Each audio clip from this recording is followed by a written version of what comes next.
नमस्कार दोस्तों, स्वागत है आपका इस YouTube चैनल में जिसमें हम माइक्रो इकोनॉमिक्स के बारे में पढ़ रहे हैं। और आज हमारा लेक्चर नंबर 2 है थ्योरी ऑफ कंज्यूमर बिहेवियर के ऊपर। कल अपना लेक्चर नंबर 1 हुआ था, जो अपन अभी 2 मिनट में रिवाइज कर लेते हैं कि लेक्चर नंबर 1 में हमने क्या क्या चीज़ें पढ़ी थी। तो लेक्चर नंबर 1 में हमने पढ़ा था प्रॉब्लम ऑफ चॉइस, कि कस्टमर कैसे डिसाइड करता है कि उसे क्या ख़रीदना है। हमने फिर पढ़ा था यूटिलिटी, कि कस्टमर की वांट सेटिस्फाइंग कैपेसिटी जो है वो यूटिलिटी हमने पढ़ा था। फिर हमने पढ़ा था यूटिलिटी एनालिसिस, जिसमें हमने 2 तरीके के यूटिलिटी एनालिसिस पढ़े थे। पहला था कार्डिनल यूटिलिटी एनालिसिस और दूसरा था ऑर्डिनल यूटिलिटी एनालिसिस। फिर हमने कार्डिनल यूटिलिटी एनालिसिस को 2 पार्ट्स में पढ़ा था, मेजर किया था, जो था टोटल यूटिलिटी और मार्जिनल यूटिलिटी। फिर हमने टोटल यूटिलिटी और मार्जिनल यूटिलिटी के फॉर्मूलेस पढ़े थे और law of diminishing marginal utility पढ़ी थी, जिसमें हमने एक ग्राफ के ऊपर मार्जिनल यूटिलिटी और टोटल यूटिलिटी को प्लॉट किया था और law of diminishing marginal utility को स्टेट भी किया था। तो ये सब हमने पढ़ा था दोस्तों लेक्चर नंबर 1 में। अभी हम आगे की चीज़ें पढ़ते हैं लेक्चर नंबर 2 में।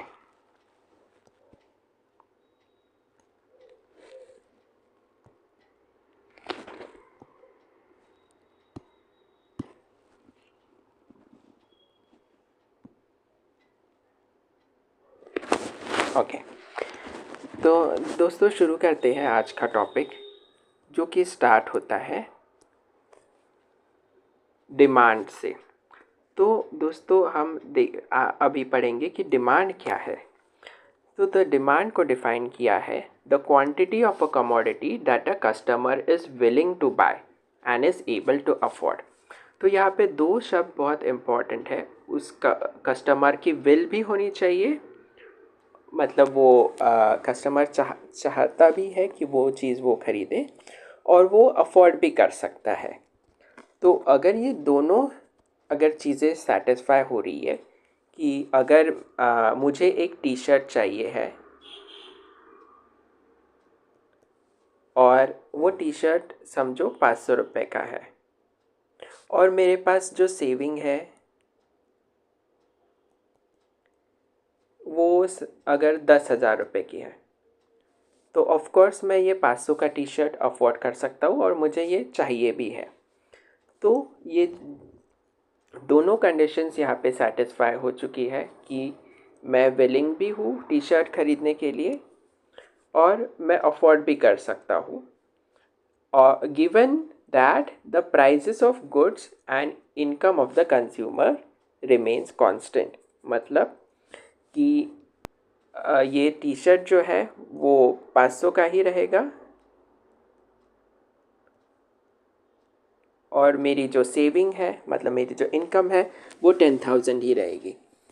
अगर ये सब हुआ तो उसे बोल देंगे डिमांड ऑफ द कमोडिटी, क्योंकि मैं वो डिमांड कर सकता हूँ, क्योंकि मैं वो चाहता भी हूँ कि मैं वो टी शर्ट ख़रीदूँ और मैं उस टी शर्ट को अफोर्ड भी कर सकता हूँ।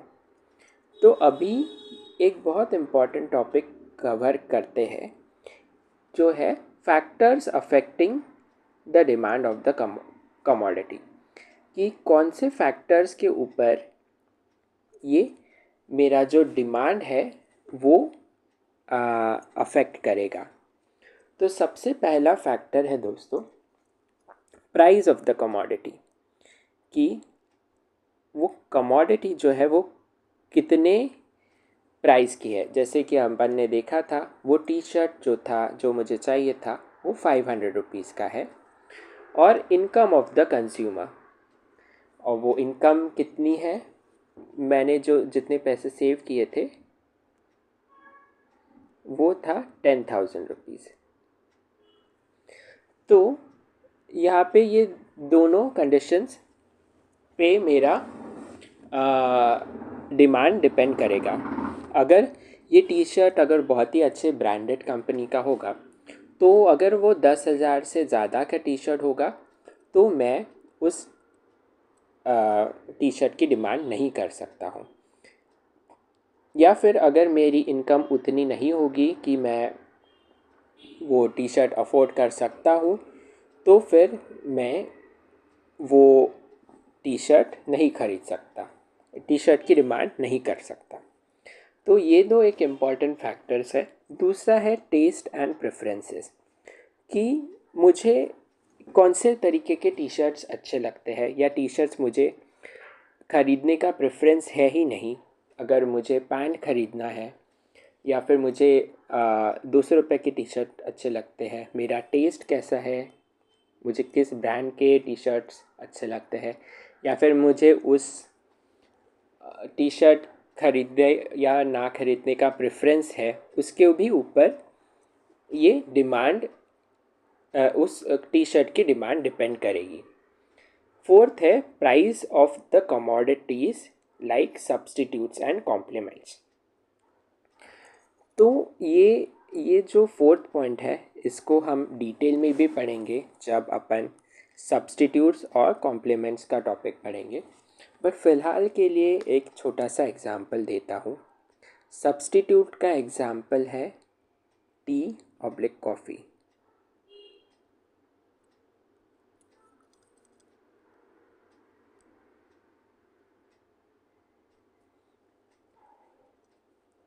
तो टी और कॉफ़ी दोस्तों ये एक सब्सटीट्यूट्स है। मतलब कि अगर किसी को किसी दिन अगर घर में अगर मुझे चाय पीनी है और चाय ख़त्म हो गई तो मैं उसका जो सब्सटीट्यूट प्रोडक्ट है कॉफ़ी वो पी लेता हूँ। या फिर अगर कॉफ़ी घर में ख़त्म हो गई है और मुझे कॉफ़ी पीनी है तो मैं उसका सब्सटीट्यूट प्रोडक्ट टी पी लेता हूँ। तो ये टी और कॉफ़ी ये सब्सटीट्यूट प्रोडक्ट्स है।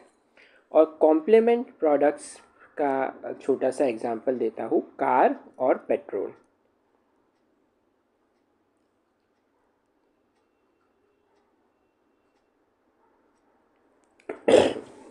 मतलब कि अगर मैंने कार और पेट्रोल ये एक कॉम्प्लीमेंट्री प्रोडक्ट है। मतलब अगर किसी कंट्री में कार की डिमांड बहुत बढ़ गई है, मतलब लोगों ने काफ़ी सारे कार ख़रीदने शुरू किए हैं, तो पेट्रोल के प्राइसेस भी बढ़ेंगे क्योंकि ज़्यादा लोगों ने पेट्रोल कंज्यूम किया है। और अगर किसी कंट्री में कार की डिमांड कम हो गई है, अगर मेट्रो आ गई और लोगों ने कार चलाना छोड़ दिया तो पेट्रोल की डिमांड भी लोग कम करेंगे।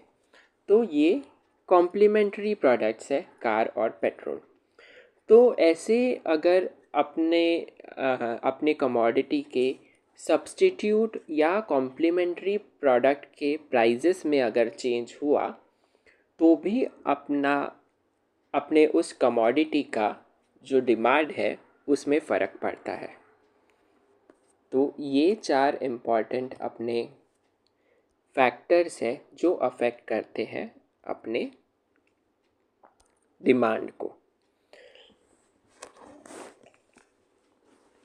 अभी देखते हैं डिमांड कर्व के बारे में। तो ये डिमांड कर्व क्या है कि डिमांड कर्व एक ग्राफिकल रिप्रेजेंटेशन है of various quantities of a commodity that a customer is willing to buy at different prices of the same commodity।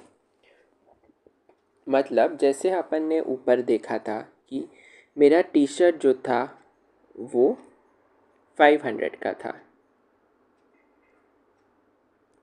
Sorry, मेरा टी शर्ट जो था वो था 500 का, ओके। और जो मेरे पास सेविंग थी वो थी 10,000 की। तो इसका मतलब है दोस्तों कि मैं 10 टी शर्ट खरीद सकता हूँ, है ना। बट अगर वो टी शर्ट की प्राइस अगर हो गई ₹250 तो मैं 20 टी शर्ट खरीद सकता हूँ। तो ऐसे अगर अपन ने एक ग्राफ पे प्लॉट किया कि सेम कमोडिटी को at different prices of the same commodity को अगर अपन ने एक ग्राफ पे प्लॉट किया तो उस ग्राफ को बोलते हैं डिमांड कर्व। मतलब कि अगर ये अगर समझो 10 टी शर्ट है जो मैं 500 रुपये में खरीद सकता हूँ, 500 रुपये के 10 टी शर्ट खरीद सकता हूँ, वैसे ही मैं 250 के 20 टी शर्ट खरीद सकता हूँ। तो ऐसे अगर ग्राफ को प्लॉट किया तो इसे कहते हैं डिमांड कर्व। अभी यहाँ पे एक एग्जाम्पल दिया है उन्होंने डिमांड कर्व का। तो डिमांड कर्व को प्लॉट करते हैं, एक्स एक्सिस में लेते हैं क्वांटिटी और वाई एक्सिस में लेते हैं प्राइस। मतलब ये अगर पॉइंट है, इस पॉइंट पे अगर अपन ने देखा तो ये पॉइंट बताता है कि 15 क्वांटिटी अपन खरीद रहे हैं 30 रुपीज़ में, और अगर उसकी प्राइस कम हो गई, अगर वो कमोडिटी 20 रुपये की हो गई तो अपन ज़्यादा खरीदेंगे, अपन 30 कमोडिटी खरीदेंगे।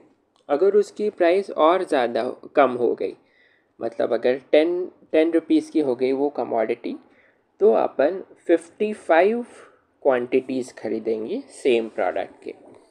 तो ये एक डिमांड कर्व, अगर इन सारे पॉइंट्स को अगर अपन ने ज्वाइन किया तो ये एक कर्व बनता है जिसे अपन कहते हैं demand curve.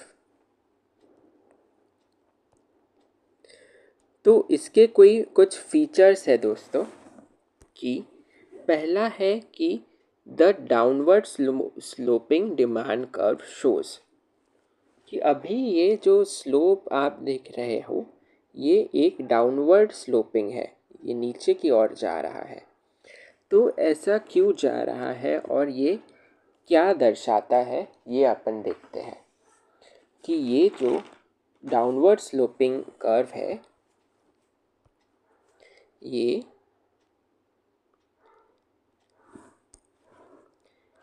Eight less prices,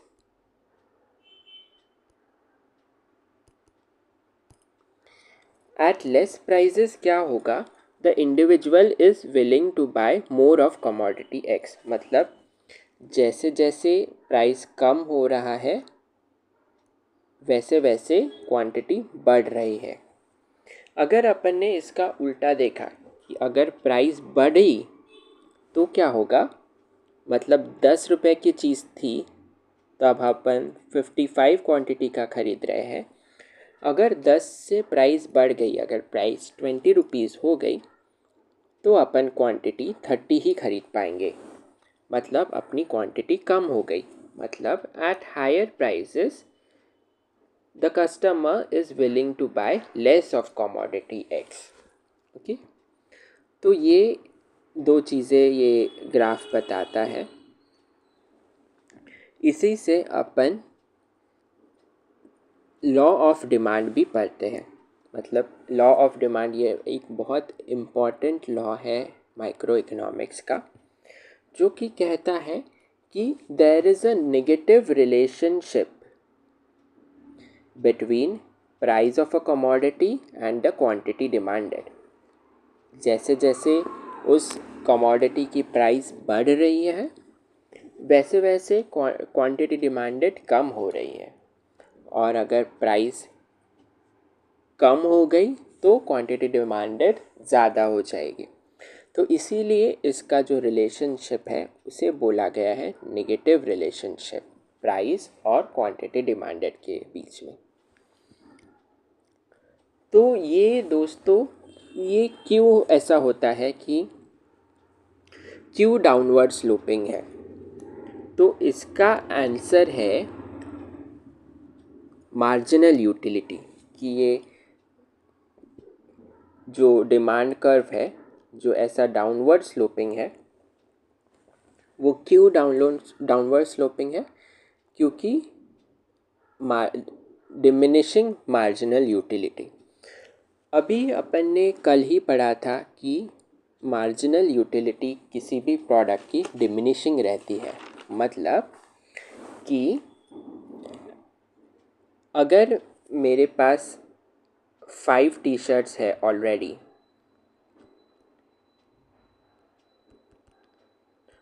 और मुझे 5 की ही ज़रूरत है, अगर किसी ने मुझे 6th टी शर्ट दिया तो मैं कम सेटिस्फाई हो जाऊंगा, क्योंकि मैं ज़्यादा सेटिस्फाई होगा नहीं जितना मैं पहले टी शर्ट से हुआ था। मतलब कि सबसे पहला टी शर्ट जब मुझे मिला तब मैं बहुत ज़्यादा सेटिस्फाई हुआ। दूसरा टी शर्ट मिला तो मैं उससे थोड़ा कम सेटिस्फाई हुआ। तीसरा टी शर्ट जब मिला तो उससे कम सेटिस्फाई हुआ। चौथा टी शर्ट मिला तो और ज़्यादा कम सेटिस्फाई हुआ।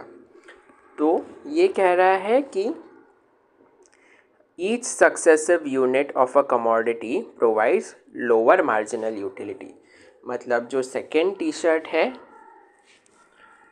टी शर्ट है उसकी मार्जिनल यूटिलिटी पहले टी शर्ट से कम है। जो थर्ड टी शर्ट है उसकी marginal utility second T shirt से कम है, और जो फोर्थ टी शर्ट है उसकी marginal utility third T shirt से कम है।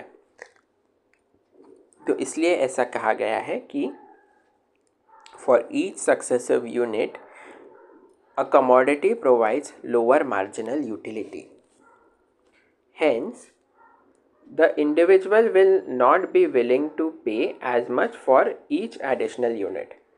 तो अगर मैं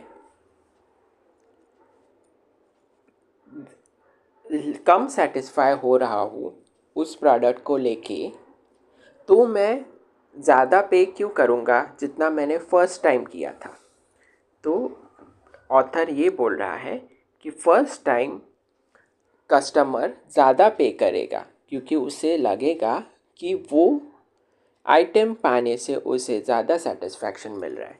सेकेंड टाइम उससे कम पे करेगा, थर्ड टाइम उससे भी कम, और फोर्थ टाइम उससे भी कम। मतलब हर ईच एडिशनल यूनिट के ऊपर कस्टमर पहले से थोड़ा कम खर्चा करेगा, क्योंकि उसकी जो मार्जिनल यूटिलिटी है उस प्रोडक्ट को लेकर वो डिमिनिशिंग है। वो हर एक प्रोडक्ट जब नया आ रहा है उसके पास, वो और ज़्यादा कम सेटिस्फाई हो रहा है।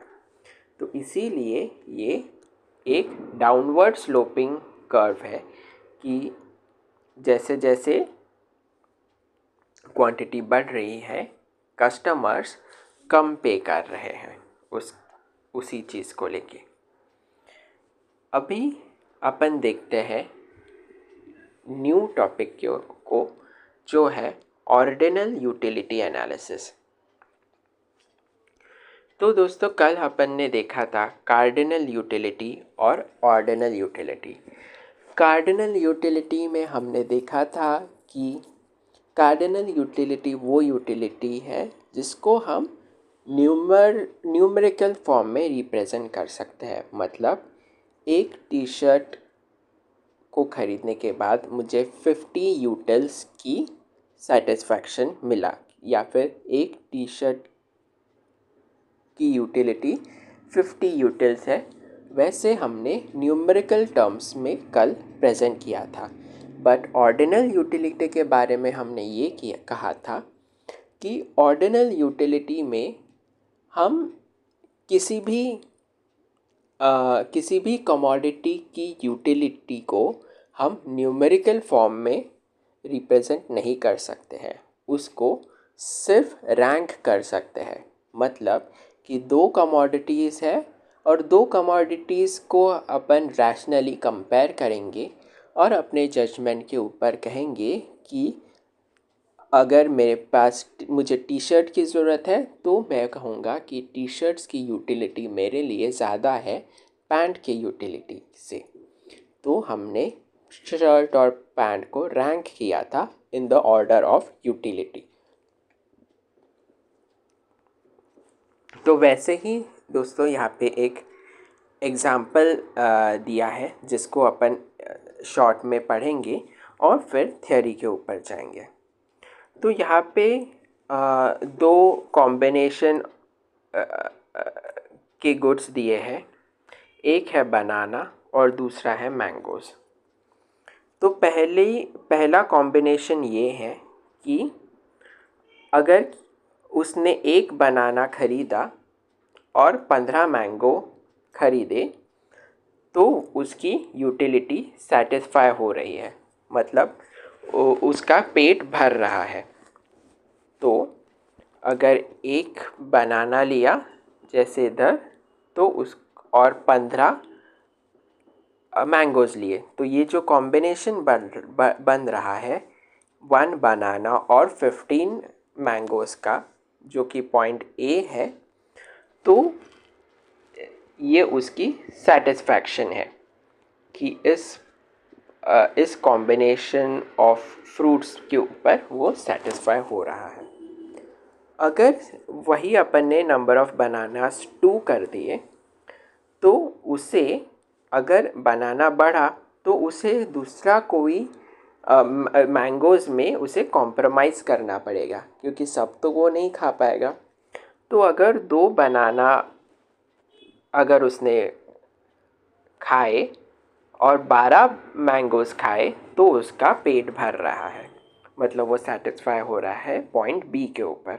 उतना ही सेटिस्फाई हो रहा है जितना वो 1 बनाना और 15 मैंगोज़ के लिए हो रहा था। अगर हमने और ज़्यादा बनाना ऐड किया उसके डाइट में, अगर उसको 3 बनाना खिलाए तो उसे और ज़्यादा कॉम्प्रोमाइज़ करना पड़ेगा मैंगोज़ के ऊपर, तो वो सिर्फ 10 ही मैंगोज़ खा पाएगा। तो यहाँ पे वो थर्ड कॉम्बिनेशन बन रहा है हमारा 3 बनानास और 4 मैंगोज़ का। और जो लास्ट कॉम्बिनेशन है कि अगर उसने 4 बनानास खाए तो उसे और ज़्यादा मैंगोज़ में उसको और ज़्यादा मैंगोज़ में कट करना पड़ेगा उसका डाइट, तो वो 9 मैंगोज़ ही खा पाएगा और 4 बनानास खा पाएगा, 9 मैंगोज़ खा पाएगा 4 बनाना के साथ, और ये कॉम्बिनेशन हमारा डी बनेगा। तो ऐसे हमने 4 कॉम्बिनेशन देखे ए बी सी डी। ये जो MRS का पार्ट है दोस्तों, ये हम अभी थोड़े देर में कवर करेंगे, इसको अभी के लिए प्लीज़ इग्नोर कर दीजिए। तो अभी अपन इस जो ये combination of mangoes and bananas का ग्राफ देखा है उसकी हम थोड़ी सी थ्योरी पढ़ लेते हैं। तो उसकी थ्योरी ये है कि a customer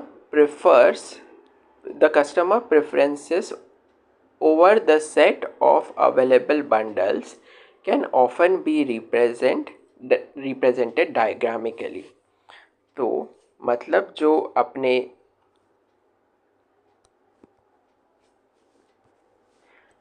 जो कस्टमर प्रेफरेंसेस थे, जैसे 1 बनाना 15 मैंगो, 2 बनाना 12 मैंगोज़, 3 बनाना 10 मैंगोज़ और 4 बनाना 9 मैंगोज़,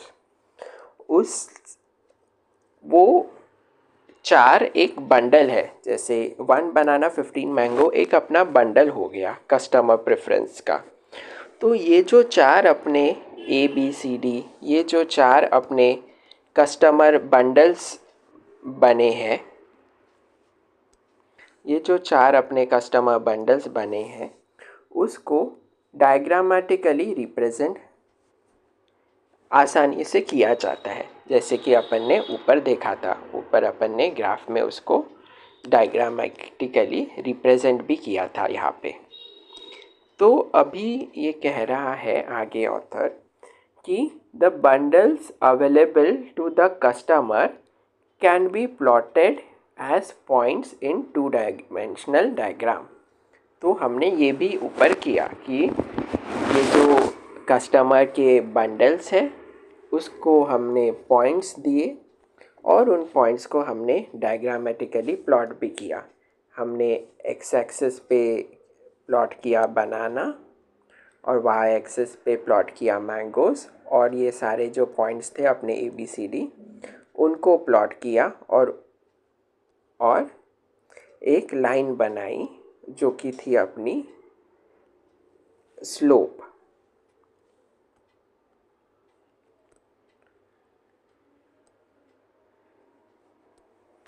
अभी आगे बढ़ते हैं। आगे ऐसा है कि the points representing the bundles which give the customer equal utility can be joined to obtain a curve। मतलब जो पॉइंट्स अपन ने प्लॉट किए थे ABCD, अपन ने उनको जॉइन किया और जॉइन करने के बाद एक कर्व फॉर्म हुआ। तो ये सारे चीज़ें हमने किए उन पॉइंट्स के साथ। तो अभी अपन एक डेफिनेशन पढ़ते हैं इनडिफरेंस कर्व की। तो इनडिफरेंस कर्व क्या है कि the customer is said to be indifferent on different bundles. The customer is said to be indifferent on different bundles because each point of the bundle give the customer equal utility। अभी indifferent मतलब कि फ़र्क नहीं पड़ रहा है। फ़र्क क्यों नहीं पड़ रहा है? क्योंकि जब 1 बनाना और 15 मैंगोज़ का कॉम्बिनेशन था तब भी वो कस्टमर उतना ही सेटिस्फाई हो रहा था जितना कि वो 2 बनानास और 12 मैंगोज़ का कॉम्बिनेशन पे हो रहा है।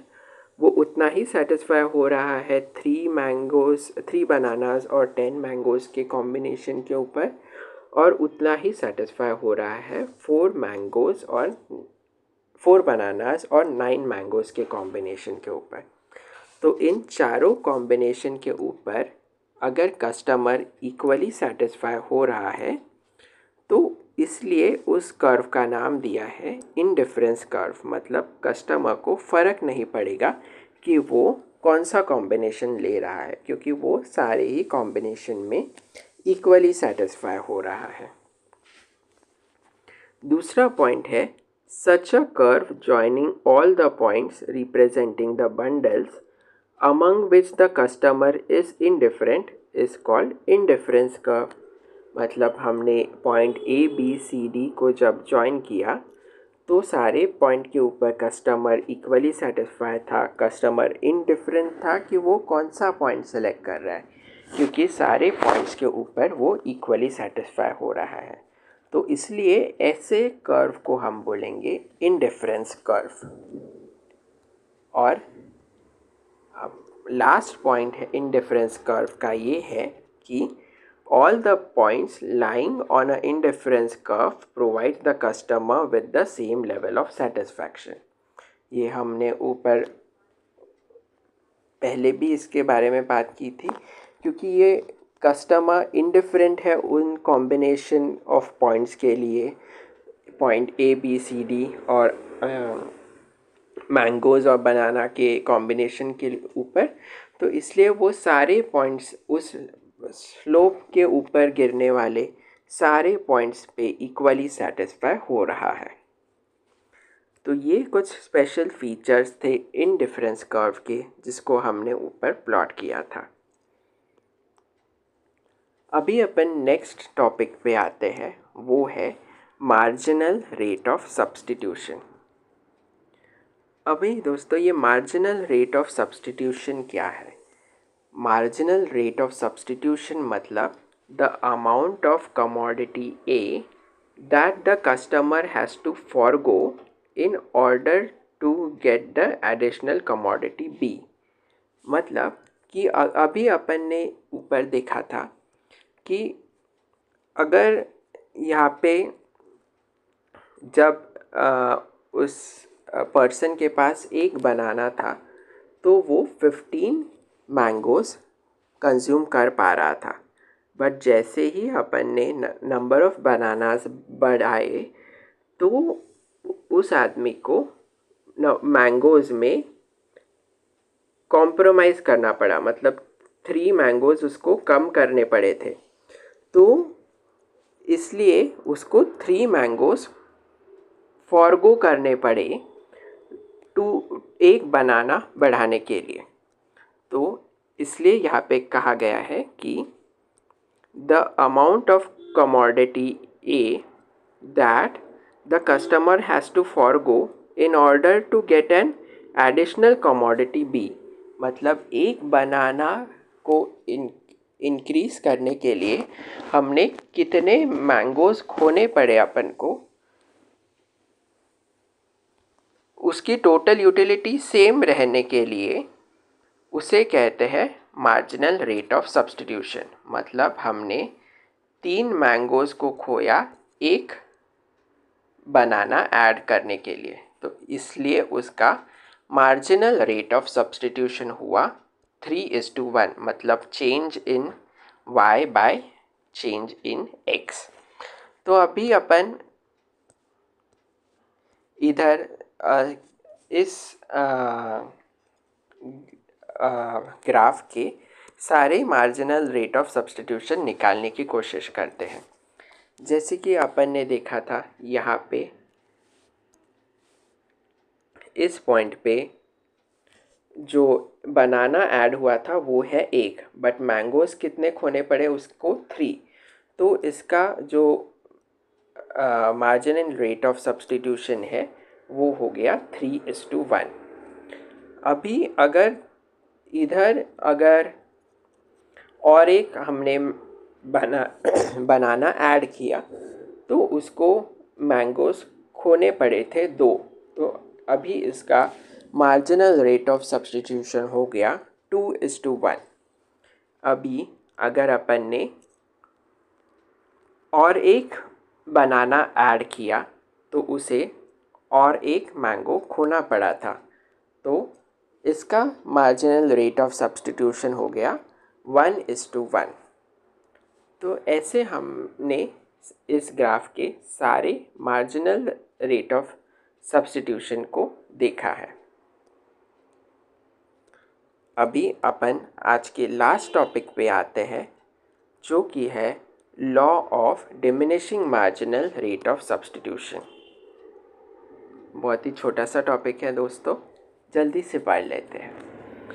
ये है कि as we increase the quantity of bananas, मतलब बनाना की क्वांटिटी इंक्रीज हुई, quantity of mangoes sacrificed for each additional banana, quantity of mangoes sacrificed for each additional bananas declined। मतलब कि यहाँ पे अगर एक बनाना को इंक्रीज़ करने के लिए 3 मैंगोज़ को सैक्रिफाइस करना पड़ा, इधर भी एक बनाना को ऐड करने के लिए 2 मैंगोज़ को सैक्रिफाइस करना पड़ा, इधर एक बनाना को ऐड करने के लिए सिर्फ एक मैंगो को सैक्रिफाइस करना पड़ा। मतलब पहले 3 को सैक्रिफाइस किया, फिर 2 को सैक्रिफाइस किया, उसके बाद सिर्फ एक को सैक्रिफाइस किया। तो क्या ये रेट जो है मैंगोज़ को सैक्रिफाइस करने का रेट, ये कम हो रहा है? यस दोस्तों, ये कम हो रहा है। मतलब कि जब अपन बनाना की क्वांटिटी इंक्रीज़ कर रहे हैं तब क्वांटिटी ऑफ मैंगोज़ सैक्रिफाइस ये कम हो रहा है। मतलब अगर इसी को दूसरे शब्द में कहे तो मार्जिनल रेट ऑफ सब्स्टिट्यूशन कम हो रहा है with increase in the number of bananas. तो ये भी अपन ग्राफ में देख लेते हैं दोस्तों। कि मार्जिनल रेट ऑफ सब्स्टिट्यूशन पहले बहुत ज़्यादा था, 3:1 था। उसके बाद मार्जिनल रेट ऑफ सब्स्टिट्यूशन कम हुआ, 2:1 हो गया। उसके बाद मार्जिनल रेट ऑफ सब्स्टिट्यूशन और कम हो गया, 1:1 हो गया। मतलब कि यहाँ पे ऑथर कह रहा है कि the marginal rate of substitution diminishes with increase in the number of bananas. अभी थर्ड पॉइंट है दोस्तों कि as the number of bananas with the customer increases, the marginal utility derived from each additional banana falls.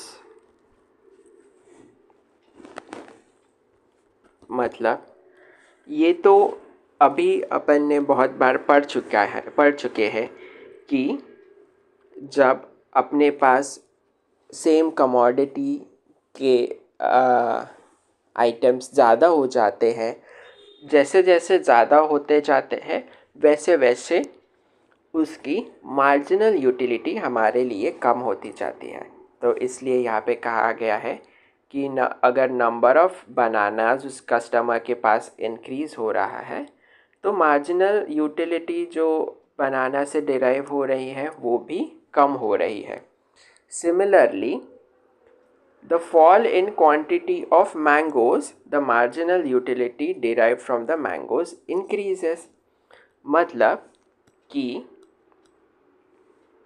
Bananas तो बढ़ रहे हैं, bananas पहले 1 था, फिर 2 हो गया, फिर 3 हो गया, फिर 4 हो गया, बनानास बढ़ रहे हैं, इसलिए उसकी मार्जिनल यूटिलिटी कम होती जा रही है। बट मैंगोज़ तो कम हो रहे हैं, मैंगोज़ कम हो रहे हैं तो इसलिए उसकी मार्जिनल यूटिलिटी क्या हो जाएगी, बढ़ेगी। क्योंकि मार्जिनल यूटिलिटी ये कॉन्सेप्ट हमारा नंबर ऑफ़ आइटम्स के ऊपर डिपेंड होता है। जब अपने पास जब उस कमोडिटी के आइटम्स अपने पास ज़्यादा हो रहे रहते हैं तब उसकी मार्जिनल यूटिलिटी जो है वो कम होते जाती है, और जब अपने पास से वो आइटम्स कम होते जाते हैं तब उसकी मार्जिनल यूटिलिटी जो है वो बढ़ते जाती है। तो इसीलिए यहाँ पे कहा है दोस्तों कि with the fall in the quantity of mangoes, the marginal utility derived from the mangoes increases. So, with increase in the number of bananas, the customer will feel inclination to sacrifice small amount of mangoes. मतलब कि अभी अपन देख रहे हैं कि ऐसा क्यों हुआ कि पहली बार अगर बनाना ऐड किया तो कस्टमर ने 3 मैंगोज़ का सैक्रिफाइस किया, जब दूसरे बार बनाना ऐड किया तो कस्टमर ने क्यों सिर्फ 2 मैंगोज़ का सैक्रिफाइस किया, और जब तीसरे बार बनाना ऐड किया तो कस्टमर ने सिर्फ एक ही मैंगो को क्यों सैक्रिफाइस किया। तो ये सैक्रिफाइस मैंगोज़ का कम क्यों हो रहा है, ये कम इसलिए हो रहा है क्योंकि जब बनानास बढ़ रहे हैं तब customer will feel an inclination to sacrifice small amount of mangoes, क्योंकि उसकी मैंगोज़ की मार्जिनल यूटिलिटी जो है, मैंगोज़ की मार्जिनल यूटिलिटी वो जो है वो इंक्रीज़ हो रही है, और बनाना की जो मार्जिनल यूटिलिटी है वो डिक्रीज़ हो रही है, वो फॉल कर रही है। इसलिए पहली बार जब उसने एक बनाना ऐड किया था उसने 3 मैंगोज़ का का सैक्रिफाइस किया, बट जब दूसरी बार और बनाना ऐड किया तो उसने सिर्फ 2 मैंगोज़ को सैक्रिफाइस किया। जब तीसरी बार और एक बनाना ऐड किया तब उसने सिर्फ 1 मैंगो का सैक्रिफाइस किया। क्योंकि बनाना की मार्जिनल यूटिलिटी कम होती जा रही है, क्योंकि बनाना अपने पास इंक्रीज़ हो रहा है और मैंगो की जो यूटिलिटी है वो ज़्यादा हो रही है, क्योंकि मैंगो जो है वो अपने पास ज़्यादा हो रहे हैं, मैंगो जो है वो अपने पास कम होते जा रहे हैं।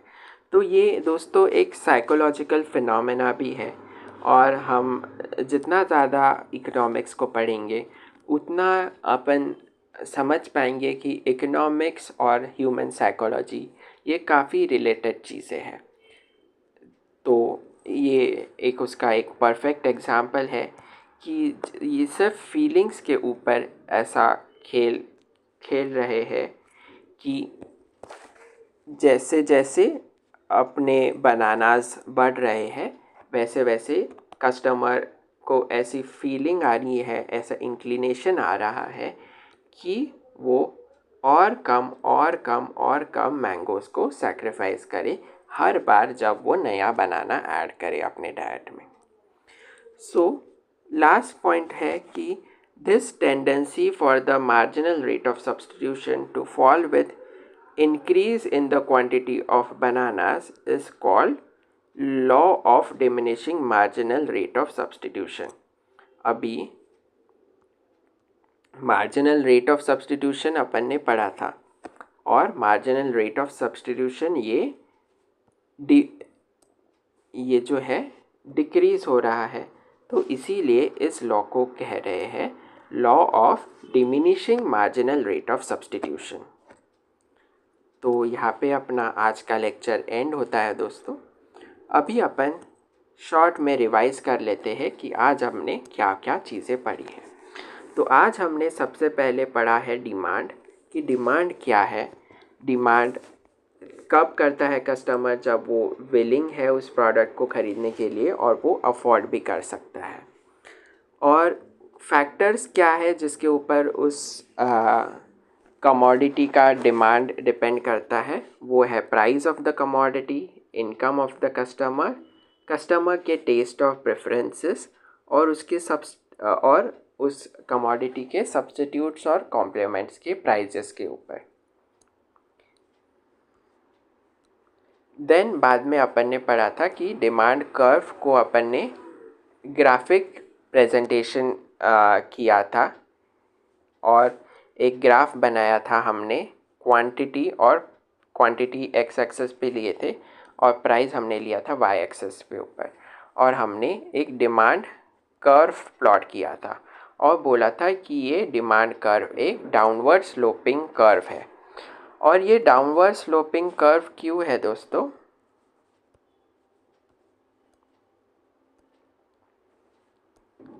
क्योंकि at lower prices the customer is willing to pay more, and at higher prices the customer is willing to buy less। तो इसीलिए वो डिमांड कर्व जो है वो निगेटिव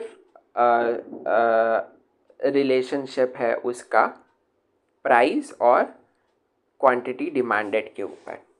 अभी ये प्राइस और क्वांटिटी डिमांडेड का निगेटिव रिलेशनशिप क्यों है, और ये डिमांड कर्व डाउनवर्ड स्लोपिंग क्यों है, इसका अपन ने एक्सप्लेनेशन देखा था मार्जिनल यूटिलिटी में। क्योंकि ईच सक्सेसिव यूनिट जो अपने कमोडिटी में ऐड हो रहा है, तो उसकी मार्जिनल यूटिलिटी जो है वो कम कम होते जा रही है। इसलिए जो कस्टमर है वो ईच एडिशनल यूटिलिटी के लिए not be willing to pay much, मतलब वो ईच एडिशनल यूटिलिटी के लिए और ज़्यादा कम पैसा खर्च करेगा अपना। तो ये अपन ने देखा था डाउनवर्ड स्लोपिंग कर्व में और डिमिनिशिंग मार्जिनल यूटिलिटी में। उसके बाद हमने आज पढ़ा था ordinal utility analysis. Ordinal utility analysis में अपन ने एक बहुत अच्छा एग्जांपल लिया था बनाना और मैंगोज़ का। उसके अपन ने जो कॉम्बिनेशंस थे उसको रैंक किया था ताकि उनकी यूटिलिटी सेम रहे। 1 बनाना 15 मैंगोज़, 2 बनाना 12 मैंगोज़, 3 बनाना 10 मैंगोज़, 4 बनाना 9 मैंगोज़ का अपन ने एक ग्राफ लेके उसको डाउनवर्ड स्लोपिंग कर्व में अपन ने उसे प्लॉट किया था और फिर उसके फीचर्स देखे थे कि कस्टमर प्रेफरेंसेस को अपन ग्राफिकल रिप्रेजेंटेशन डायग्रामेटिकली रिप्रेजेंट करते हैं और जो बंडल्स है बनानास और मैंगोज़ के या फिर किसी भी दो कमोडिटी के उसको 2 डायमेंशनल डायग्राम में प्लॉट करते हैं और वो सारे पॉइंट्स को ज्वाइन करने के बाद अपन को एक कर्व मिलता है। उस कर्व को हम बोलते हैं इंडिफरेंस कर्व। इंडिफरेंस कर्व क्यों बोलते हैं? क्योंकि each point of the bundle gives the customer equal utility, इसलिए कस्टमर इंडिफरेंट है, उसे कोई भी कॉम्बिनेशन चलेगा। और ऐसे पॉइंट्स को ज्वाइन करने के बाद जो कर्व बनता है उसे हम बोलते हैं इंडिफरेंस कर्व, क्योंकि वो सारे पॉइंट्स के ऊपर कस्टमर को सेम लेवल ऑफ सेटिस्फैक्शन देता है। उसके बाद हमने पढ़ा था marginal rate of substitution. Marginal rate of substitution मतलब एक अपन को कमोडिटी बढ़ाने के लिए दूसरे कमोडिटी में कितना सैक्रिफाइस करना पड़ता है, कितना सब्स्टिट्यूट करना पड़ता है, उसको कैलकुलेट करने के लिए हमने मार्जिनल रेट ऑफ सब्स्टिट्यूशन पढ़ा था और हमने उसे मैंगोज़ और बनानास के एग्जाम्पल में भी प्लॉट किया था। और law of diminishing marginal utility में हमने एंड में ये पढ़ा था कि जैसे जैसे बनाना की जो क्वांटिटी है वो इंक्रीज़ हो रही है, वैसे जैसे बनाना की जो क्वांटिटी है वो इंक्रीज़ हो रही है, उसका मार्जिनल यूटिलिटी कम होते जा रहा है। और जो मैंगोज़ है, मैंगोज़ जैसे क्वांटिटी उसकी कम होते जा रही है, वैसे मैंगोज़ की मार्जिनल यूटिलिटी जो है वो इंक्रीज़ होते जा रही है। इसीलिए क्या हुआ कि जो मैंगोज़ का सैक्रिफाइस करने का जो रेट था वो कम होते जा रहा था और इस टेंडेंसी को हमने क्या नाम दिया था? Law of diminishing marginal rate of substitution. तो ये आज इतना ही पढ़ते हैं दोस्तों। आज का टॉपिक अपन यही कंटिन्यू करते हैं, जो कि था हमारा lecture number 2, theory of consumer behaviour. कल अपन इसी टॉपिक को और ज़्यादा कंटिन्यू करेंगे। कल हमारे पास पढ़ने के लिए और ज़्यादा इम्पॉर्टेंट टॉपिक्स हैं, जैसे शेप ऑफ इंडिफरेंस कर्व है, इंडिफरेंस मैप है, फीचर्स ऑफ इंडिफरेंस कर्व है। तो ये सारे टॉपिक्स अपन पढ़ेंगे।